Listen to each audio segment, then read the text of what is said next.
sit-down 인터뷰 시간입니다. 오늘은 좀 흥미로운 이야기가 될지 으스스한 얘기가 될지 제가 장르를 잘 모르겠습니다. 성남에서 몇 년간 기자 생활을 하셨죠?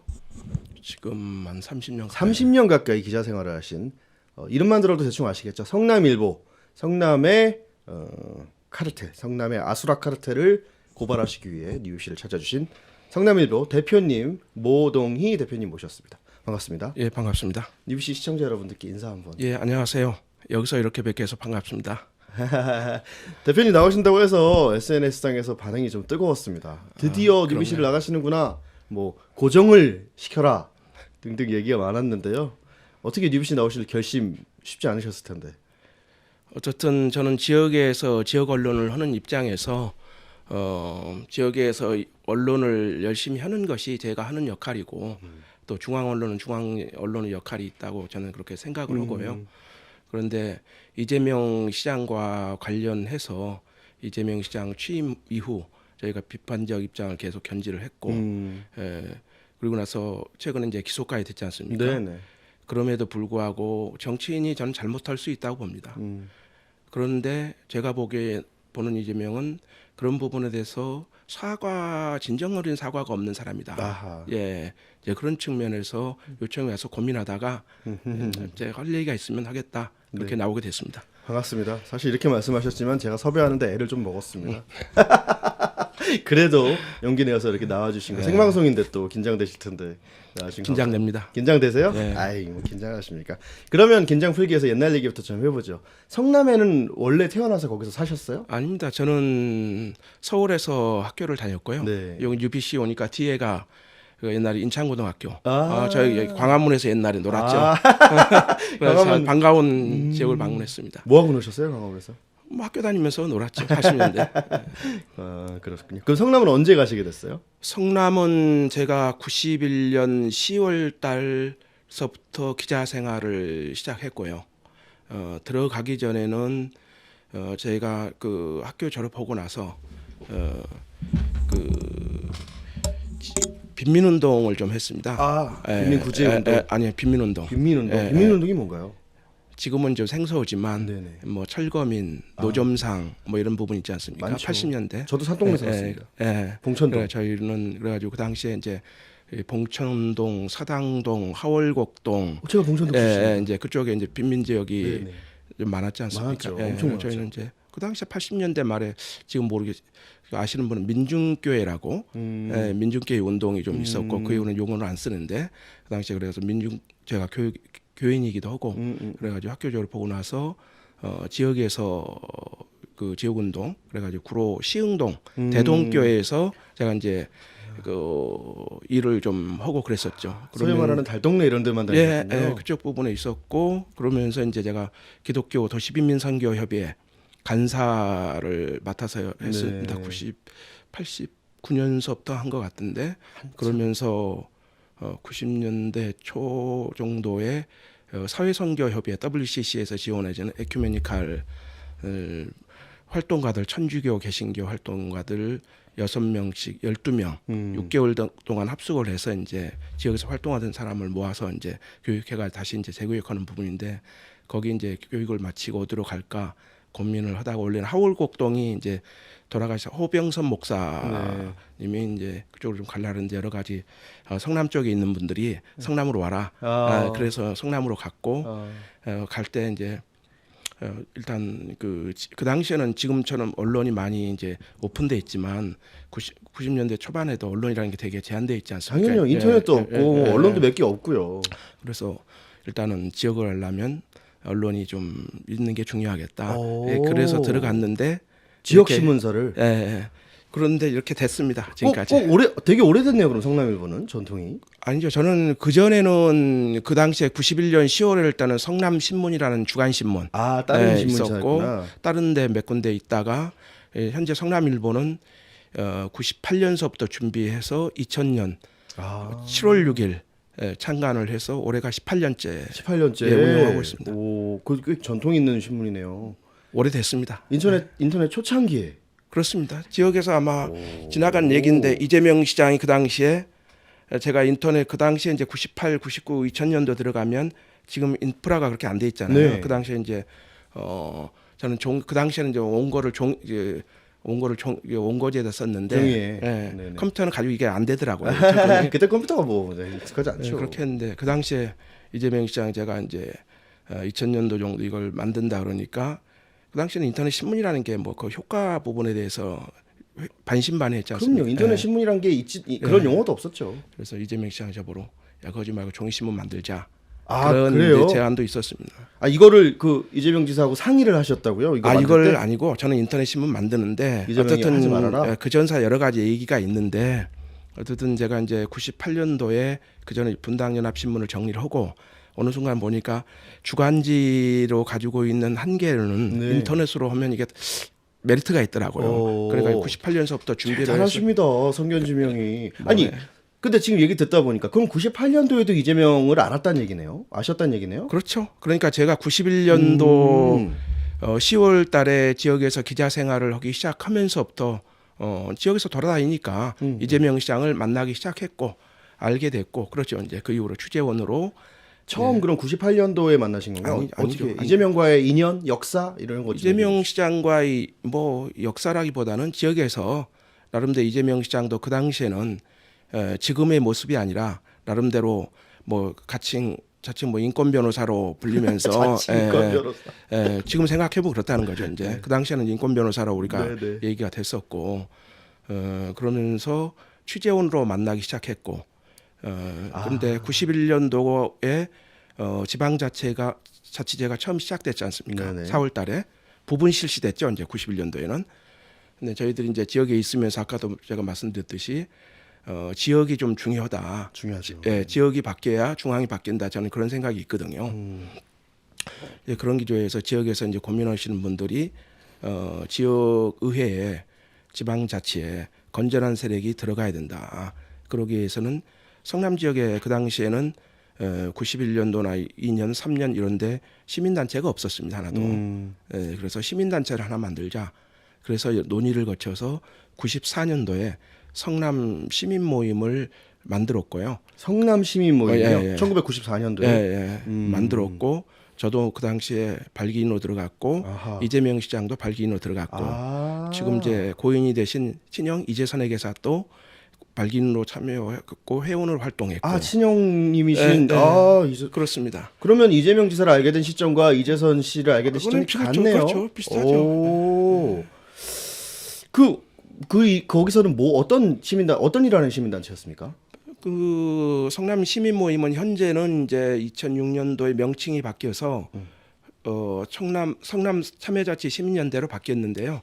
성남 참여자치 시민연대. 로 바뀌었는데 현 명칭은 그렇습니다. 네. 그 당시에는 성남 시민 모임은 성남 지역의 1차적인 관건이 지방자치단체 견제, 지방자치단체 재장 견제, 지방의회 견제. 그러니까 이제 지방자치제가 초기니까 그렇죠. 시장들이 쉽게 얘기하면 돈 못 빼돌리게 공무원들이 일 잘하게 감시하는 단체. 그 당시에 90년대 초반 됐을 때 전반적으로 다 그 지역의 그 선출직 시도의원들이 다 토호 세력들이 나가서 돈이 많을 썼죠. 이제 그러니까 그렇게 돼서는 한국의 지방자치가 제대로 뿌리낼 수가 없으니까 건전한 생각을 가진 시민들이 시민단체로 참여해서 감시를 해야 거기에서 한다. 역량을 강화해서 지방의회에 진출하자. 이제 그런 생각을 갖고 94년도에 성남 시민 모임을 만들었죠. 커피 한 모금 드시죠. 예, 예. 그러니까 중간 정리를 해드리면 대표님께서는 서울에서 사시다가 서울에서부터 빈민운동 그리고 시민운동을 쭉 하시다가 어디로 갈까를 고민하던 찰나에 성남에서 그렇습니다. 성남으로 와라. 그래서 성남을 갔는데 성견지명이 있으셨던 거죠. 언론이 중요하다. 그래서 언론 생활을 하시다가 2000년대 초반, 90년대 말에 인터넷 언론이 하나 있어야 되겠다. 그래서 인터넷 언론도 만드셨고 그러던 그 전에 94년도에는 성남의 한 시민단체에서 이재명 시장, 당시는 변호사죠. 그렇습니다. 그리고 그의 형인 이재선 씨를 처음 만났다. 여기까지가 히스토리죠. 같이 활동을 했죠. 예. 오케이. 그러면 그 시민단체는 어쨌든 그 지방 세력을, 예. 지방의 권력을 감시하는 시민단체니까 당시 시장, 당시 권력들하고 많이 부딪혔겠네요. 많이 부딪혔죠. 예를 들어서 그 당시에 94년도에 성남 시민 모임이 만들어졌을 때 그 당시는 이제 94년도까지는 관선시장이었거든요. 95년도가 전면적인 지방자치제가 실시됐지 그쵸. 않습니까? 그래서 그 당시에 관선시장 오송수 시장이었습니다. 아하. 오송수 시장은 뭐 언론에서 그 당시 한국의 잠농 이렇게가 잡놈이요? 잠농 아, 태국에 네네. 이제 네네. 그래가지고 대단한 청백리 뭐 이런 식으로 비판을 했는데 행정은 독선적이고 그래서 그 저희들이 이제 그 오송수 시장의 행정 비판, 독선 행정 비판, 그 다음에 그 측근 토지 매입 의혹. 의혹 제기 이런 부분에 대해서 기자회견 이런 부분을 했고 이재명 시장이 그 앞장서서 같이 했죠. 그때는 그러면 이제 권력들하고 싸우는. 그렇죠. 시민단체였으니까 이재명 시장이 그 당시에는 저는 이제 집행위원 이재명 시장도 집행위원이었을 거고 이재명 시장은 정책위원장, 집행위원장 돌아가면서 했고 저도 뭐 일부 홍보국장도 하기도 했고 언론 쪽이니까 그런 식으로 하면서 지방자치단체장 이래서 이재명 오송수 시장 행정에 대한 비판적인 그 시민단체 활동. 다른 시장들도 많이 그다음에 공격했죠? 그 당시에 이제 그 이후로 그 김병량 민주당 시장이었죠. 네. 예. 민선 시장이었죠. 예, 그렇습니다. 직접 2000년 98년도에 당선되고 나서 처음에는 김병량 시장이 시민단체와 우호적인 관계였는데 백공정자직을 파크뷰 사건이라고 네. 예, 그것 때문에 이제 시민단체하고 하면서 이재명 시장이 거기에 그 핵심적인 당시 역할 변호사가. 역할을 하면서 파크뷰 사건 전국적인 쟁점화가 됐죠. 그럼 실적으로 그것 때문에 또 이재명 시장이 검사 사칭해서 구속되기도 하고 아하. 그런 이제 그 유명한 그리고 검사 삭친 사건이 그때 일어난 거군요. 그렇습니다. 예, 그리고 이대엽 시장 지금 이제 때도 그 이대엽 시장 8년 때도 되게 비판적인 활동을 했고 그렇습니다. 세 분 다 그 시장들 다 감옥 가지 다 않았나요? 세 분 다 감옥 갔고요. 그리고 또 그 이재명 시장이 비판한 3명 시장이 다 감옥을 갔다 그분들이 다 또 고인이 되셨습니다. 아하. 참 그걸 공교롭게도. 어떻게 예 그렇습니다. 좀 여러 가지를 시사하는 바가 있는데 앞에 시장들을 다 감옥 보내고 혹은 고인이 되시게 뭐 하고 본인이 보냈다는 게 아니라 아니 그러니까요. 예, 감옥 가는데 뭐 네. 어쨌든 상대편 변호사가로 그러니까 시민운동가로 활동을 했으니까요. 예, 상대했던 사람 시장들이 이제 감옥은 간 거죠. 그리고 또 돌아가셨고 어허. 공교롭게도 라는 그렇습니다. 말을 붙이겠습니다. 예, 예, 그리고 본인이 성남시장이 됐네요. 그렇습니다. 성남시장 전후 이재명은 좀 다른 사람인가요? 아니면 일관적이었나요? 저는 그렇게 봅니다.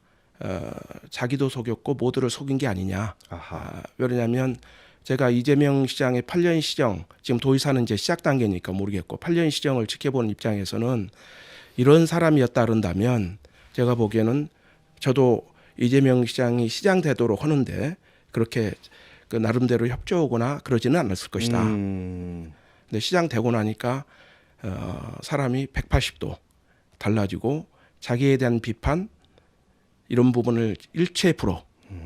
이거는 그건 좀 충격이었죠. 자기가 시장들을 어떻게 공격하는지 아니까 어떻게 막는지도 잘 알았던 거 아닐까요? 속된 말로 도둑이 마음을 아는 거 아닐까요?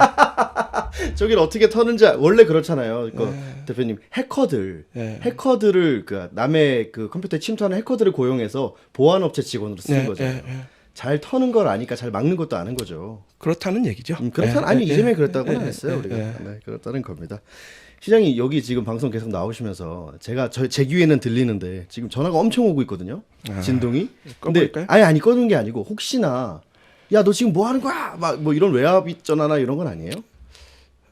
아마 저한테는 직접적인 전화를 하는 사람은 그렇게 많지 않은 것 같고요. 왜냐면 몇 번 옛날 이재명 시장하고 이제 치열하게 8년 전쟁을 했거든요. 8년 전쟁. 예, 2010년 실적으로 보면 1년 정도는 저도 이재명 시장이 돼야 되겠다. 그리고 저도 언론인으로서 아까 말씀하신 지역의 건강한 시민사회 대표가 지방자치단체장, 지방의회 의원이 되는 것이 토착 출신의 세력이 되는 것보다는 나을 수 있다. 이제 그런 생각이 있는 거잖아요. 그렇죠. 그래서 저도 94년 그 기자 생활하면서 이재명 시장이 그렇게 가도록 나름대로 마음적으로 뭐 여러 가지 인연도 있으니까. 그런 부분을 생각을 했었고 또 그런 관계도 가져왔다. 그렇다고 제가 뭐 캠프에 가거나 그런 건 아니었지만 원조 송가역이시네요. 송가역이요. 원조. 뭐 지역에서 이재명 시장하고 저하고 전쟁이 붙으니까 네. 사람들이 이해를 못하더라고요. 그 모동이하고 이재명하고 왜 저럴까? 원래는 그렇죠. 동지였는데 속된 그렇죠. 말로. 뭐 네. 동지도 간단한 동지로 이해할 수 없는 부분들이 있죠. 예. 그래요. 약간 이제 백공 정자지고 김병량 시장 싸움할 때 실제로 그때는 좀 뭐 자기 말대로 뭐 5손가락 안에 애들은 그 정도로 그 싸움을 주도적으로 같이 했으니까 최측근.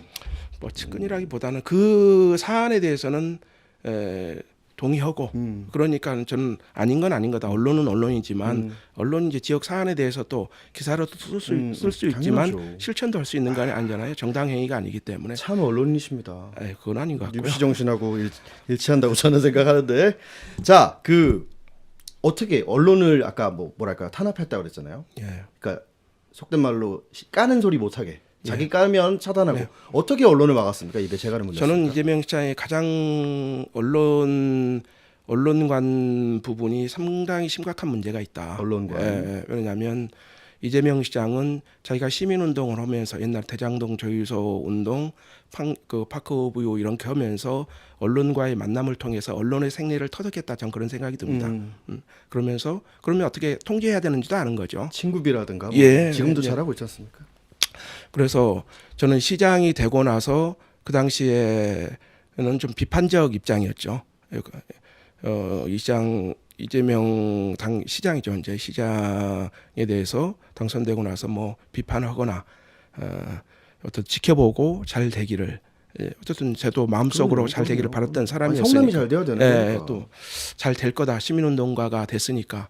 근데 취임하고 나서부터 아니기 시작한 거예요. 이제 그러면서 한 1년 지나면서 가장 결정적인 게 이제 저희는 인터넷 신문이지 않습니까? 네. 인터넷 신문은 댓글이 달리게 되는데 아하. 그 댓글을 광고와 연동해서 실명제를 해라. 그게 무슨 말이죠? 그래서 이제 지금은 이제 댓글 실명제라는 게 의원 판결 나가지고 2012년 중순경에 의원 판결이 나가지고 그 주민등록번호를 넣는 게 이제 네, 안 불법이 되죠. 됐는데 그 전에는 이제 그런 작업들이 있었어요. 이제 아. 그래서 성남일보도 보면 기사가 따른 밑에 댓글이 있잖아요. 근데 자기 그 주민번호를 넣어야지 달 수 그러니까 있다고요? 댓글을 댓글을? 실명으로 쓸 수 있게 해주라. 그래가지고 공보관실을 통해서 그거를 그 인터넷 실명제를 적용하면 이제 성남시에서 광고를 받지 않습니까? 네. 저희가 그 실명제를 쓰는 언론사에 대해서는 아하. 100% 광고비를 주고 그리고 인터넷 실명제를 안 쓰는 언론사에서는 50%를 주겠다. 그래서 우리는 2000년도 인터넷 신문을 만들고 제가 인터넷 기자협회 감사로도 활동하고 실명제 반대 운동도 했고 왜냐하면 인터넷이라는 쌍방향이지 않습니까? 솔직히 저희도 제 기사 쓴 거에 대해서 댓글 해가지고 막 XX 하면 저도 스트레스 받죠. 그럼요. 근데 그거는 서로 쌍방향이라는 것을 전제로 하는 거고 문제가 있으면 법적인 문제로 나중에 처리하면 되는 거기 때문에 저는 인터넷 실명제에 반대하는 입장이거든요. 저도 그렇긴 한데 아니 제가 지금 어안이 벙벙해서 지금 질문 타이밍을 놓쳤는데 잠시만 정리할게요. 그러니까 성남시청에서 시장이 직접 얘기한 건 아니겠죠. 물론 담당자가 그렇죠. 왔겠죠. 자, 성남일보의 댓글을 그러니까 주민등록번호 치고 들어가서 로그인한 사람만 댓글 달게 해라. 언론한테 적용을 다 하라 그런 거죠. 모든 언론에 모든 적용해라. 언론한테. 성남에 있는 모든 언론에. 지역 언론에. 그러면 우리가 광고를 주겠다. 100% 주고 100% 주겠다. 아니면 50%입니다. 그래서 우리는 안 받겠다. 그리고 광고 반납을 해서 안 받겠다고. 실제로 성남의 다른 그 일보라든가 뭐 사이트들은 나중에 했나요? 실명제? 그거 부분을 따라갔죠 이제. 이 꼼꼼한 새끼 손가락. 그러니까 이제 잠깐만. 그 광고비가 어느 정도 X가 어느 정도였습니까? 그러니까 대표님 이게 그냥 넘어갈 일이 아니에요. 저희가 통상적으로 지금 이제 액수가 이제 대략. 대략 뭐 한 시청에서 나오는 게 한 분기별로 한 번, 그다음에 창간 때 한 번 통상 한 5회 정도 나오는데 보통 한 뭐 그 100만 원에서 지금 한 300만 원 전후. 그게 물론 크다면 크고 엄청나게 작다면 그렇죠. 작은 업체인데 이렇게 작은 군소 업체들, 군소 언론사들이한테는 굉장히 큰 돈이잖아요. 엄청나죠. 거의 그게 다라고 봐도 광고비가 다라고 봐도 되지 않습니까? 제가 보기엔 그렇습니다. 근데 그 광고비를 왜 포기하셨어요? 그냥 저는 인터넷 실명제는 그건 아니다. 그건 안 받겠다 그러면 그랬더니 그 실제로 반을 깎은가요? 저는 안 받았어요 광고를. 광고를 아예 안 받았다고요. 50% 받는 게 아니라 안 받았다고. 예. 그래서 저희가 성남일보에 사고도 쓰고 반환했죠. 안 받겠다. 안 받았어요. 그랬더니 뭐라든가요? 뭐 어떻게 지켜보는 거죠. 대단합니다. 성남시청. 내가 이재명이 그랬다고는 안 했어요. 성남시청 대단하네요. 광고비를 볼모로. 네. 그 이후로 이제 이제 언론을 상대로 해서 광고비라는 부분을 내서 목줄을 쥐었다 폈다. 그러니까 지금 실질적으로 저는 기본적으로 지방자치가 제대로 되려면 지역 언론이 살아야 된다고 보고 시민단체가 살아야 되고. 언론입니다. 근데 지역 언론이 죽어버렸습니다. 이재명 8년 동안. 왜 비판 기사 쓰면 광고 끊길까 봐 고소고발 당할까 봐. 그렇죠. 안 쓰는 못 쓰는 거죠. 아니, 광고비가 1년 운영비인데 그 작은 그렇습니다. 업체들한테는. 예를 들어서 뭐 저희 뭐 1인 미디어도 있고 뭐 사무실을 내 가지고 운영하는 데도 있고 뭐 이렇게는 하지만 어떻든 그 부분이 행정 광고, 성남시청 광고만 끊기는 게 아니라 산하기관 광고도 있거든요. 다 스톱이거든요. 그러면 예를 들어서 중앙일간지가 공공기관 다 광고가 끊긴다고 생각하면 그게 간단한 건 아니잖아요. 엄청나네요. 예, 그렇지 않습니까? 그때부터 언론 다루는 법을 알았군요. 언론은 그렇게 통제한 거죠. 그러니까 당근과 채찍을. 성남시장 시절에도 일개시장이라고 표현해서 죄송하지만 일개시장이 할 수 있는 예산과 산하 기관을 가지고도 지역 언론들을 그렇게 통제하는데 경기도지사가 된 다음에 언론 다루는 법을 그대로 적용했다면 장난 아니겠네요. 이제 봐야죠. 이제 그렇게 할지 이제 지켜보고 있습니다. 유비 씨는 왜 그렇게 안 다루니?라고 이제 저랑 친한 분이 묻더군요. 유비 씨는 왜 그렇게 안 다루니? 좀 가서 좀 좋은 거 좀 쓰시죠. 그러니까요. 이런 일련의 사건들이 있었고 그리고 앞서 말씀드렸다시피 이재명 지사와는 약간 각별한 인연이 있었고 우호적인 입장이셨잖아요. 그렇습니다. 근데 이런 일련의 사건들이 다 누적된 거겠지만 예. 그래도 특별히 이 사람은 나랑 안 맞구나 혹은 난 이 사람과 같이 갈 수 없구나라고 느끼게 된 특별한 계기가 좀 있으십니까? 그 댓글 실명제 때문에 그 인터넷 실명제 때문에 결정적이었고요. 언론이 이렇게 다루는구나. 그렇게 하고 그 이제 2011년도 10년도까지 그렇게 넘어왔고요. 저희가 이제 매년 후원의 밤 행사를 하는데 이재명 시장 2010년도 12월 달에 행사 와 가지고 축사도 했어요. 아니 광고도 안 주면서? 아니 2010년도까지는 광고를 그리고 줬으니까. 2011년도 들어가면서 그런 상황이 발생한 거고 그러면서 2012년도 들어가면서 저희들이 이제 그 댓글 실명제 부분에 대해 반대하기 시작했고 2012년도 그 5월 6월에 들어가면서 그 당시 이제 지금 이제 이재선 해결사 4월 이후로 2014월 이후로 시끄러워지기 시작했잖아요. 네. 저희는 그 당시 광고를 안 받고 있었고 그래서 시청 공보관시나 이런 데서 그걸 어쨌든 좀 관계를 회복하려고 그런 움직임이 있었는데 저는 일체 얘기를 안 했어요. 왜냐하면 저는 이재명 시장 스타일을 알기 때문에 솔직히 언론이 광고를 주다 안 주면 얘기를 할 수도 있는 거 아니겠습니까? 당연하죠. 왜 광고를 안 주냐? 광고를 달라. 근데 이재명은 그걸 나중에 어떤 계기가 되면 활용해서 그래서 저는 그래서 광고를 안 준다 그러면 일체 얘기를 안 했습니다. 저희가 나중에 검경 수사 받고 그럴 때 공보팀장이 진술서까지 썼더라. 제가 한 얘기를. 만일 근데 거기다가 제가 왜 광고를 안 주냐 어떤 좀 뭐 그 심한 얘기를 했다 그런다면 그걸 썼을 거 아니에요. 그러면 검경에서는 어떤 너 광고비 안 주니까 보복성 기사 쓴다 이렇게 볼 거 아닙니까? 그래서 저는 그 이재명 스타일 너무 잘 알기 때문에 현명하십니다. 일체 얘기 안 합니다. 대표님 현명하십니다. 이재명을 그만큼 잘 아시는 거죠. 잘 알죠. 그런 이재명이 성남시장에 뭐 지금 다 말씀해 주실 수는 없잖아요. 사실 오늘 요 얘기까지는 하죠. 여러 의혹들이 있는데 그러니까 팩트 확실히 갖고 계신 것만 오늘 말씀하시기로 약속을 하셔서 여러 의혹들 지금 그것이 알고 싶다해서 추적하고 있는 여러 의혹들 관련해서는 조금 다음 기회에 말씀해 주시기 더 취재를 거쳐서 말씀해 주시기로 했고요. 그러면 우리 이제 넘어와 보죠. 본격적으로 현재를 넘어와서 최근에 기소가 됐습니다. 댓글 사건 해경궁 김씨 그러니까 와이프 관련된 문제는 불기소가 됐지만 이재명 지사 본인은 기소가 됐습니다.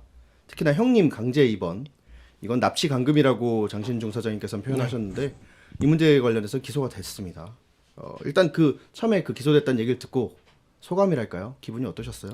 저는 사필 규정이다. 사필 규정. 이재명이 얘기 잘했던 건 사필 많이 규정이다. 쓰는 얘기죠. 예. 그리고 이거는 제가 2012년도에 이재선 회계사 인터뷰를 쓰고 2013년도에 어떤 그 물증을 확인하고 이거는 진실이 드러날 것이다. 근데 진실이 드러나는데 너무 오랜 시간이 걸렸죠. 6년이라는 세월이 걸렸습니다.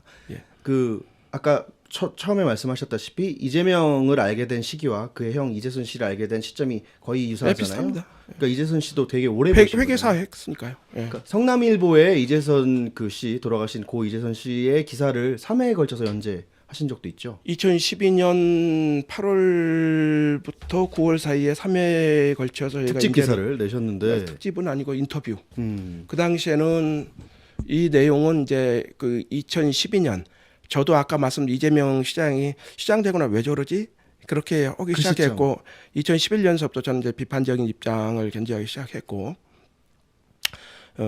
근데 이재선 회계사도 되게 그 원칙적인 사람이거든요. 근데 동생회는 이건 아니거든요. 자기가 언행이 불일치되는 거잖아요. 시민단체 활동할 때는 그러니까요. 그냥 잡들이 들어가가지고 잡돌이 전문 시장실 막 앞에 가 피켓이 오고 막 제가 봐도 지금 생각해 보면 역대 시장들한테 저도 너무했다 라는 생각이 들 때가 좀 있어요. 저런 시장도 있는데 예. 이재명 같은 이- 시장도 이- 있는데 예. 앞선 시장들은 차라리 괜찮은 사람들이었구나. 좀 미안한 부분이 드는 적도 있어요. 이 기사를 그 쓰시게 된 뭐랄까 마음을 먹으신 계기가 있을 거잖아요. 저는 솔직히 2012년 10년 시장 되고 나서 그리고 11년도 아니다 인터넷 실명제 12년 돌아가면서 그런 상황에서 저건 아닌데 이제 그때까지는 전 2012년도 요게 8월 요 때까지만 해도 이재명 시장이 저러면 안 되지 않느냐 그런 생각을 기본적으로 광고 받고 안 받고 별개의 문제니까 대단하십니다. 네, 그렇게 했는데 그 당시에 2012년 연초부터 조금 시끄러워지기 시작했어요. 이제 지역 사회에서 그리고 4월부터는 더 이제 시끄러워지기 시작했고 뭐 이제 녹음 파일이 뭐 저희 형하고 오고 가고 막 이런 부분들을 그때죠. 그리고 뭐 이재선 회계사가 저한테도 전화해서 인터뷰는 이제 8월달에 한 걸로 아는데 왜 인터뷰를 해주라. 근데 알겠습니다. 그렇게 했는데. 저도 이제 당시 저희는 이제 동영상 팀이 있었어요. 그러니까 이게 영상으로 담아서 하려고 했는데 시간이 자꾸 가는 부분도 있고 그렇지만 이재선 회계사가 주장하는 이재명 시장이 자기를 정신병원에 입원시키려고 한다라는 거에 대해서는 설마 솔직히 그렇게 그때도 인터뷰 하시면서도 솔직히 그랬습니다. 근데 어떻게 친동생이 그렇지만 또 제가 알고 있는 이재선 회계사는 원칙주의자고 거짓말을 할 사람은 아니기 때문에 그건 아닌 것 같다. 그리고 결정적인 거는 어느 날 이재명 시장 형수 박인복 이재선 회계사 부인이죠. 오늘 저한테 전화가 왔더라고. 모르는 사람 여자분이 그 이재선 와이프라고 그러면 저한테 시동생하고 친하다는 건 아는데 그러더라도 이렇게 시민이 여러 가지로 고통을 받고 있는데 써주셔야 되는 거 아니냐. 그래서 거기 제가 그 말에 대해서 할 말이 없더라고요, 정말로. 저도 어떻게 보면 이제 언론이 진영 논리가 있는데 그런 측면에서 벗어나서 좀 써주자. 그래서 이제 영상으로 하는 건 좀 시간이 걸리고 그래서 이제 인터뷰로 해서 3회에 내보냈지만 그 당시까지만 해도 이재명 시장이 친형 이재선을 설마 우리가 알고 있는 이재명이가 형을 그렇게 했겠냐. 인터뷰하면서도. 그렇지만 이재선 회계사가 거짓말할 사람이 아니기 때문에 실어주고 편집자주에다도 저는 반박계를 주겠다. 근데 얘기가 없었어요. 난리가 났죠 이제. 나가고 나서. 대표님 말씀하시면서 여러분들 화면에는 안 보이시겠지만 눈가가 좀 촉촉해지셨어요. 물 드십시오. 왜 촉촉해진지는 알 것 같습니다. 이재선 회계사님한테 죄송하시죠. 그렇습니다. 진작 좀 그 부분에 저도 적극적으로 나서고 그랬으면 조금 당겨질 수도 있었는데 근데 실제로 그 당시에 팩트를 확인할 방법이 없었습니다. 당연하죠. 언론은 팩트지 않습니까? 인터뷰는 할 수 있으나 기사로 쓰는 데는 저도 팩트를 이재명을 보면서 팩트를 배우기 시작했거든요. 왜냐하면 무조건 언론 중재의 과거로니까. 자, 여러분 커피 잠시만 드십시오. 저희도 반박기를 드릴게요. 이재명 지사님, 나 원샷 좀 잡아주세요, PD님. 이재명 지사님, 우리도 인터뷰예요. 이거 인터뷰하고 있는 거고요. 이거는 모동희 대표님의 주장일 뿐이고 이재명 씨 반론 있으면 나오세요. 반론 기회 저희는 보장합니다. 저희는 KBS처럼 그러지 않습니다. 반론 기회 무조건 보장할 거고요. 자, 대표님 좀 진정이 되셨습니다. 네. 대표님이 지금 눈가가 촉촉해지셔서 그게 느껴져요. 미안함이. 그때 내가 좀 더 도와줄 걸 왜 도와주지 못했나 하는 미안함이 느껴져서 제가 잠시 이재명에게 영상 편지를 좀 써봤습니다. 이렇게 인터뷰 3번 나갔잖아요. 예. 3번 나가는 동안 이재명의 대응이라 가만히 있을 사람이 아니거든요. 대응을 일치 안 했습니다. 아 그래요? 그 내부에서 이제 이쪽에 시청 쪽에서 분위기는 난리가 났다. 간단한 건 아니지 않습니까 이게요. 욕하고 난리가 났겠죠. 댓글도 들어가면 장난이 아니고. 네, 망치 들고 다니. 예. 근데 뭐 저는 뭐 분명히 반론권을 주겠다고 했으니까 화면 인터뷰를 해주려고 했는데 근데 뭐 얘기가 없었습니다 그 부분에 대해서. 뭐 법적 조치라든가 이거는 일체 제가 이재명 시장에 대해서 8년 동안 쓴 기사에 대해서는 모든 기사를 가지고 언론중재위 가고 민사하고 형사 걸고 그랬지만 유일하게 걸지 않는 게 요거예요? 요겁니다. 왜 그랬을까요? 본인이 알지 않았을까요? 아하. 양심이 있어서 그랬다? 양심이 있었는지 없었는지 는 모르겠고 저는 그건 아닌 것 같고 키우기 싫어서 그런 게 아닐까. 건드리면 네. 뭐 그렇지 않습니까? 그렇죠. 예. 그런 거죠. 네. 듣는 분들이 다 무슨 말인지 알아들으셨을 거라고 생각합니다. 지금 말씀하셨다시피 이제 팩트를 배우신 거잖아요. 이재명 때문에 이재명 더 철저하게 때문에. 배웠습니다. 그래서 지금도 이제 주장하시는 게 이재명이 강제 입원 지금 기소됐지만 맞다라고 주장을 하시는 건데 팩트 지금은 갖고 계십니까? 그 당시에는 없어서 우리가 이재선 씨를 못 도와줬지만 뭐 지금 갖고 있다는 부분은 이미 언론이 이제 집중적인 그 취재들을 통해서 네. 많은 사안들 저희들이 가졌던 부분들이 밝혀지고 있고 그렇기 때문에 저도 이제 그 원자료 부분을 가지고 있는 거고요. 저희가 아까 말씀드린 2012년도에 그 이재선 회계사 인터뷰할 때는 그 인터뷰는 할 수 있으나 기사로서의 팩트를 확보할 수는 없었습니다. 네, 네. 그러니까 더 나갈 수가 없는 거죠. 그렇죠. 일방이 주장이니까. 작은 언론사고 수사 권한도 없는데요. 뭐, 아니 그렇다 하더라도 언론의 원칙상. 그런데 2013년 한 6월경으로 기억되는데 서석구 변호사한테 저한테 전화가 왔습니다. 어허. 서석구 변호사 저도 뭐 대충 좀 아니까 네. 태극기 집회 네. 최근에 나가시고 그 당시에는 이제 종북 척결 그 아저씨. 네, 서석구가 오랜만에 듣네요. 하얀 머리 네, 흰머리 대구, 서석구 아저씨. 전화가 왔어요.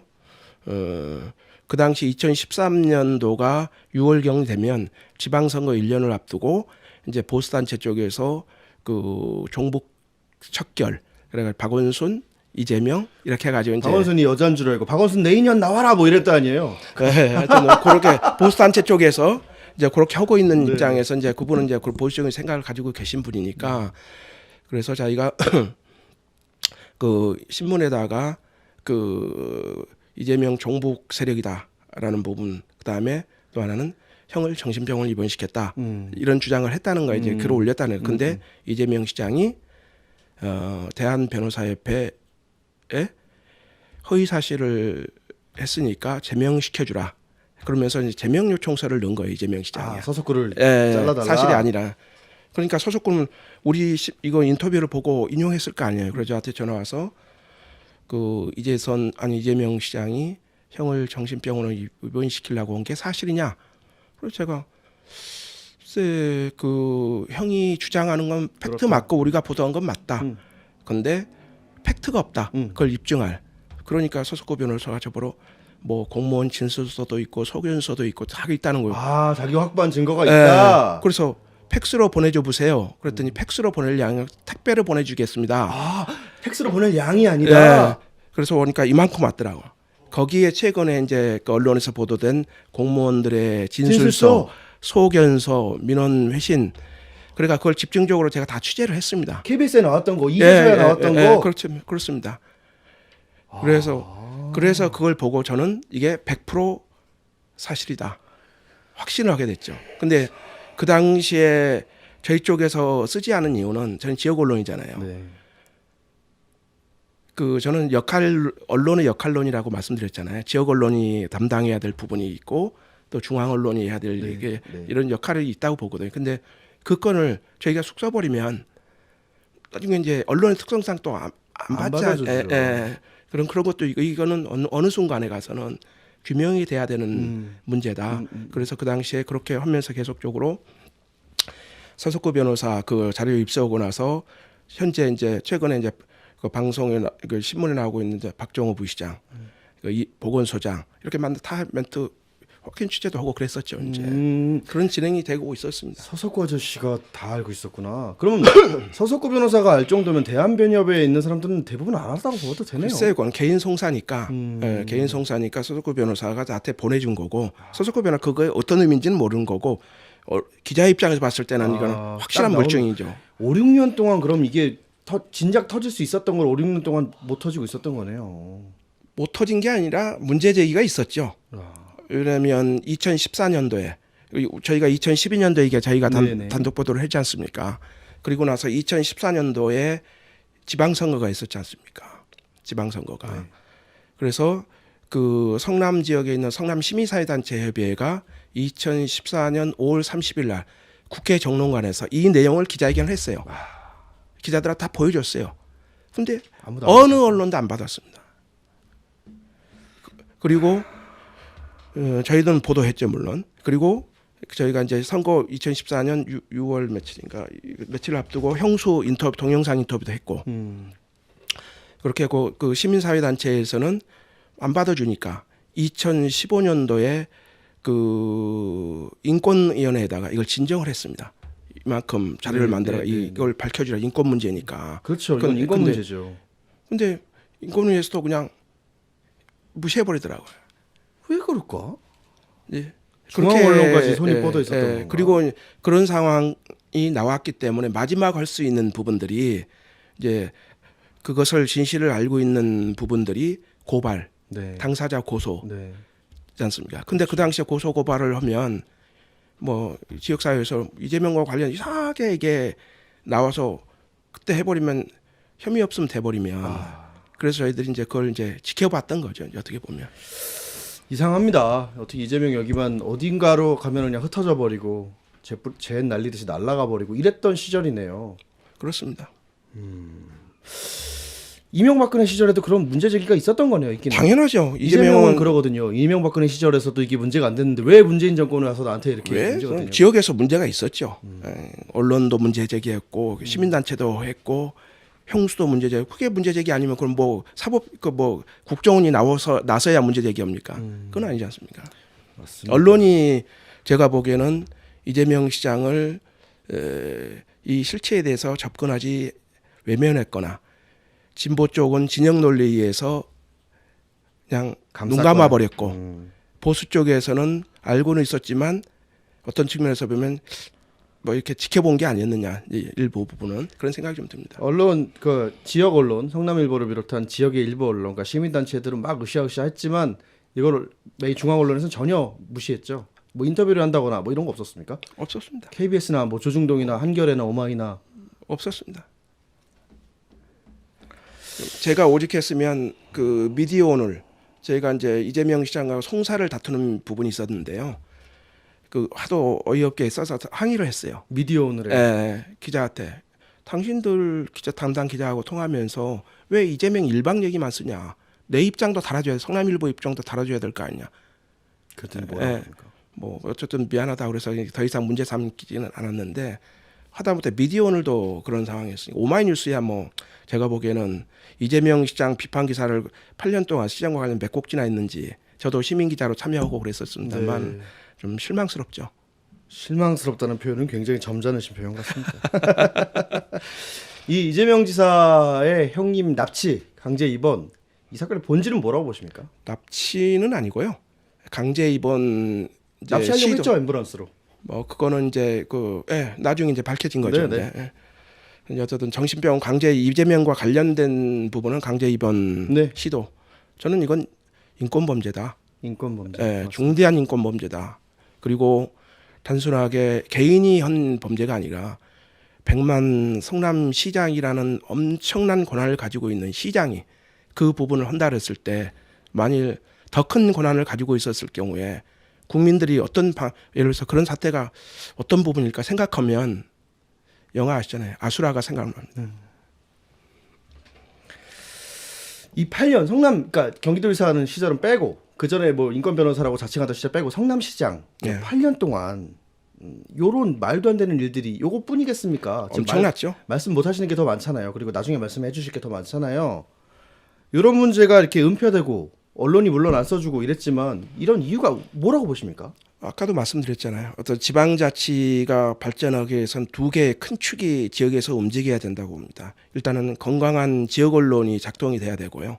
두 번째는 건전한 비판 시민단체가 움직여야 됩니다. 그런데 이재명 시장이 94년도 아까 성남 시민 모임을 만들었지 않습니까? 어떻게 보면 그 성남 시민 모임 시민단체를 만들어서 그 성과로 이재명이는 시장이 됐습니다. 그렇죠. 예. 일개 변호사 무슨 기관이 있습니까? 다른 시장도 다 물리치고 자기가 그 자리 예. 왕자의 게임 됐는데 문제는 시장이 되고 나서 성남 지역의 시민단체, 소위 시민단체는 여러 영역이겠지만 비판적 시민단체가 이재명 시장 당선되자마자 같이 제가 보기에는 그냥 홍위병이 되지 않았는가. 이재명 시장 여러 가지 잘못된 정책들 이러이런 부분에 대해서 한마디도 보도자료나 비판 기자회견 한 적이 한 번도 없습니다. 제가 보기에는 하다못해 극단적으로 이 인권 문제 이제 형 정신병원 입원 지금이라도 기자회견 해야 되는 거 아닙니까? 반성하고 저도 반성하지만 지역 시민단체가 철저히 반성해야 된다. 한국 사회의 그 암담한 모습이 성남시에 축약돼 있다는 느낌을 받고 있습니다. 저도 그렇게 봅니다. 지역에서 왕따 안 당하십니까, 대표님? 왕따 당했죠.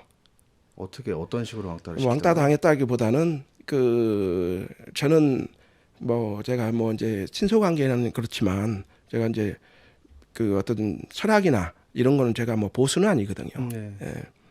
근데 이제 제가 취재하면서 저도 한 94년도 한 30년 가까이 되지 않습니까? 그럼요. 그런 인맥들 다 야당 소위 말 지금 이제 그렇죠. 그쪽 이제 당시 시민단체 야당. 시민 그때 사람들이 인맥이잖아요. 네.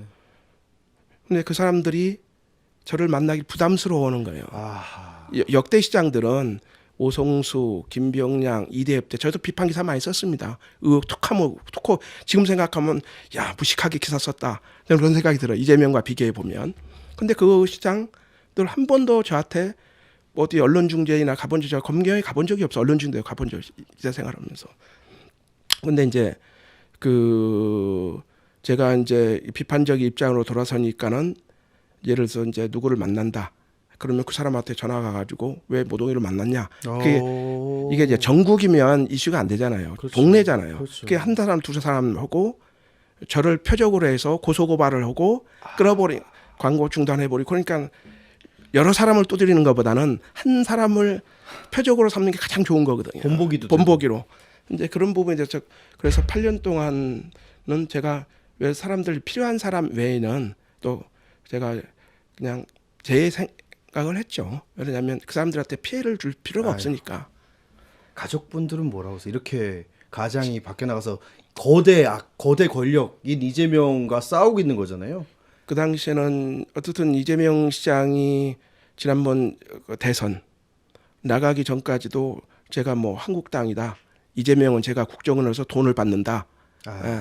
그래서 제가 고소도 했습니다. 기자회견에서 그런 얘기를 해서 어떤 그런 부분. 그래서 제가 이제 프레임 이재명 시장 잘하는 게 테크닉이 있습니다. 삼성에서 돈 받는다는 소리 못 들어보셨어요? 삼성은 안 주더라고요. 삼성 돈 좀 줘라. 예, 그런 가족들이 뭐래요? 그래서 집사람도 뭐라 그러죠. 창피하다. 그만해라. 예. 창피하다예요. 예. 무섭다는 아니고. 어쨌든 뭐 근데 저 지역 사회에서 저의 스타일을 아니까 뭐 누가 뭐 그 전화하고 그럴 부분은 아니고 초기에는 몇 번 전화도 오고 그랬지만 뭐, 초기에는 위협 전화. 뭐 위협 전화라기보다는 뭐 항의 전화라고 보편하는 게 낫겠죠. 뭐.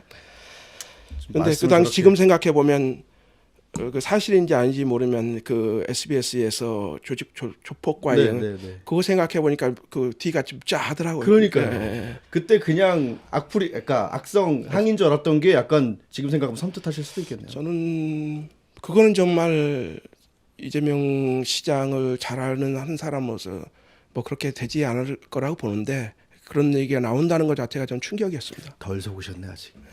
아직 덜 속으셨어. 그런가요? 그 지금 여러 의혹들이 나오고 있잖아요. 제가 예. 뭔지는 안 여쭤볼 거예요, 대표님. 근데 그것이 알고 싶다라든가 SNS에 안 나온 의혹 중에 알고 계신 것도 있습니까? 뭔지는 안 여쭤볼게요. 있습니까?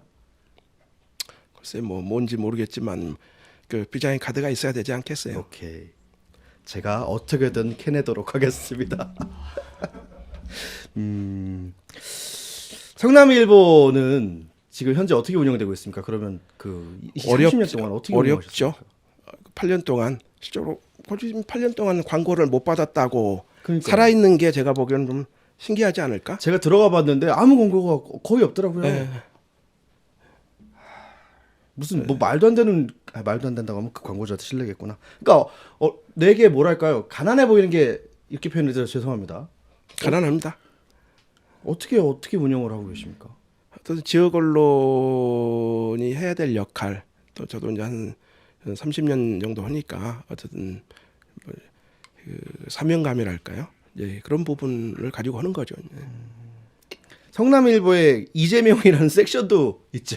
있습니다. 저 보고 빵 터져서 깜짝 웃었는데 그 섹션 설치하신 뭐 이유 뻔하지만 이유랄까요? 그것 때문에 뭐 경찰 조사에도 많이 조사도 받고 그랬는데. 경찰 조사를 받으셨어요? 그것 그렇죠. 때문에? 아니요, 여러 가지 이제 묶여서 할 때. 예. 그거는 어쨌든 뭐 종이 신문은 아니고 인터넷 신문이니까 어떤 카테고리를 만드는 거, 섹션을 만드는 거잖아요. 그리고 이재명 시장이 어떤 것인가 우리를 찾는 독자들한테 일목요연하게 보여줄 필요가 있다. 그래서 그걸 만든 거죠. 홈페이지에 이재명 섹션도 있는데 후원 계좌도 공개되어 있습니까? 홈페이지에? 후원 계좌는 맨 하단에 있네요. 있습니까? 예, 예. 있답니다, 여러분. 채팅창에 지금 후원 계좌 까라고 막 나와서 자, 그 대표님 아까 얘기하다가 눈물이 그렁그렁해서 제가 못 여쭤봤는데 이재선 씨는 어떤 사람이었습니까? 지금 생각해 보시면. 이재선 회계사는 같이 시민 모임 아마 이제 발기인 회원 뭐 이런 식으로 활동을 했고 저하고도 뭐 계기적으로 만나기도 했고 또 저희 쪽 기고도 오셨던 분이고 성격 자체가 원칙적인 부분이었고 대신 이제 스타일이 직설적이다. 제가 보기에는 못 벗는 이제 그러다 보니까 뭐 다혈질이라 그래야 되나요? 네, 이제 네. 그런 스타일이다. 예. 다른 뭐 표현할 길이 없는 것 네, 같아요. 네, 아니 또 눈가 그렁그렁해지셨어요. 아니 그건 아니고. 그렇습니다. 사모님하고도 그 최근에 통화 같은 거 해보셨어요? 고 이재선 씨의 사모님. 이재명 기소됐다고 하는 부분을 보시고 저한테 전화가 오셨더라고요. 그래서 고생하셨다. 정말로. 그러니까 사모님이 6년 만에 그 진실이 드러나서 명예를 회복한 것 같다. 그렇게 말씀하시더라고요. 그 이재선 씨의 자녀분들이 전 되게 불쌍하더라고요. 그 작은 엄마라는 여자한테 그렇게 욕을 얻어먹고 우리 작은 엄마는 되게 좋은데 불쌍하더라고요. 그 아까 잠깐 저랑 카메라 안 돌 때 말씀하셨는데 이재선 씨 사모님 섭외 좀 도와주십시오. 저희 인터뷰 꼭 한번 해보고 싶습니다. 저는 실적으로 그 이재선 회계사 관련해서 언론이 반론권을 철저히 무시하고 있다고. 이재명 시장이 페이스북에 올린 일방적인 거를 그대로 다 인용해 버리고 당사자는 계속 그 왕따지. 그거는 좀 문제가 있다. 근데 KBS가 아마 인터뷰를 한 걸로 알고 있는데 안 나오더라고요. 2분 나갔어요. 예, 관련 그러니까, 기사가. 예, 인터뷰 그래서, 전문이 나간 것도 아니고. 네, 그래서 어쨌든 뭐 UBC가 그렇게 한쪽의 입장만을 그 언론이 보도할 게 아니라 당사자의 입장도 맞습니다. 충분하게 당연하죠. 그 객관적으로 맞습니다. 들어야 되는 거 아니냐. 저희 같은 언론사도 있어야 이게 시소가 맞죠. 그래서 UBC의 기대가 큽니다. 물론 이재명 시장에게도 저희는 반론권을 드립니다. 나오고 싶으면 나오세요. 자신 있으면 나오세요. 자, 대표님, 시간이 벌써 이렇게 됐네. 보내드려야 될 시간인데 앞으로 계획이랄까요? 이런 거 여쭤보는 것도 좀 죄송해요. 왜냐하면 그동안 우리가 어떻게 보면 관심 밖에 계셨던 분이고 관심 밖에 있었던 언론사인데 이렇게 치열하게 악과 이재명 지사, 저는 악이라고 표현하겠습니다. 와, 치열하게 싸우고 계셨는데 시민의 한 사람으로서 몰랐다는 게 너무 죄송하고요. 앞으로 대표님 개인의 계획도 좋고 성남일보의 계획도 좋고. 그러니까 뭐 성남일보는 뭐 이제 좀 열심히 해야 될 것 같고요. 그리고 저 개인적으로는 이재명 시장과의 8년 전쟁이라고 저는 표현을 하는데 전쟁이죠. 정말로 말할 수 없는 여러 가지 문제들, 모라토리엄부터 시작해가지고 이해할 수 없는 영역들 그런 부분 포함해서 지난번 저희가 이제 독자들한테 약속했던 이제는 말한다라는 부분은 이재명과 성남일보하고 어떤 일이 있었는지 그것도 제가 보기에는 흥미진진할 것 같다. 그래서 그거를 연재를 좀 1월부터 해서 되면은 책을 좀 내겠다. 같이 뭐 이재명을 해보한다. 아. 한번 해보려고 합니다. 좋습니다. 네. 꼭 해주시고요. 네. 사실 이거 반칙인데 생방송 중에 이거 묻는 건 반칙인데 대표님 저희 방송 한 번 더 나와주시는 거 어떨까요? 뭐 시간 되면 하겠습니다. 연내에 안 되면 연초에라도. 네. 연초에 한번 하시죠. 연초에 네. 약속하셨습니다. 네. 연초면 언제까지가 연초일까요? 시청자 여러분들께 인사 끝으로 하시고 싶은 말씀이나 성남일보 홍보도 좋고요. 이재명 지사에 관련된 얘기도 좋고요. 이재선 씨에 관련된 얘기도 좋고요. 끝으로 저희 뉴비씨 시청자분들께 지금 동접창에 채팅창에 1000명이 들어와 있습니다. 예. 저는 그 이재명 시장이 세 가지 사항으로 기소됐습니다. 선거법 2개, 그다음에 형 정신병원 직권남용 관련해서. 근데 저는 그 검찰이 그리고 법원이 이 문제에 대해서 인권적인 측면에서 정말 그 사법부가 살아있음을 증명하는 그런 판결이 나기를 간절히 기대합니다. 그것이 곧 진리고 정의라고 보고 그런 날이 오리라고 확신합니다. 감사합니다. 성남일보의 모동희 대표님이셨습니다. 큰 박수 한번 드릴까요?